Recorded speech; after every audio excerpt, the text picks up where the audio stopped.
Acest mesaj este pentru tine, utilizator al internetului, un semnal de alarmă pe care noi, comunitatea online din România, îl tragem. Pe 26 ianuarie, în Tokyo, a fost semnat în secret de către România și alte 21 de state europene Tratatul Comercial pentru combaterea contrafacerilor sau ACTA. Documentul urmând să ajungă în luna mai în Parlamentul European, unde va fi supus votului. Acest proiect de lege ambigu, care la prima vedere vine în apărarea mărcilor înregistrate, de fapt încalcă grav drepturile noastre ca utilizatori ai internetului și nu numai. ACTA va obliga providerii de internet să-și monitorizeze și să-și raporteze clienții dacă aceștia copiază ceva de pe internet.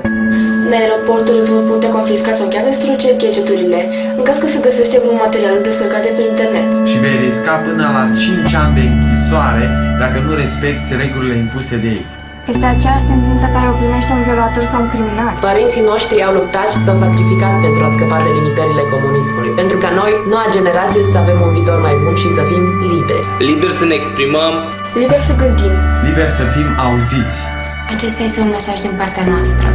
Comunitatea online din România.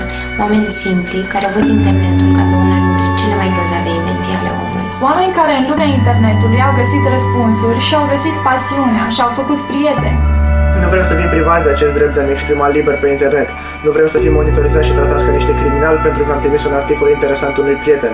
Sau pentru că am încărcat un clip pe internet în care am spus cuvântul Coca-Cola. Nu vrem dispariția unor site-uri ca YouTube, Facebook, Twitter sau Wikipedia. Vrem acces la informație. Vrem să ne exprimăm, să cunoaștem, să învățăm, să creăm. Vrem să fim liberi. Copiază și împrăște acest clip pe internet să ajungă la cât mai mulți oameni. Caută și semnează petițiile online și ia parte la protest. Noi nu suntem criminali. Stop ACTA!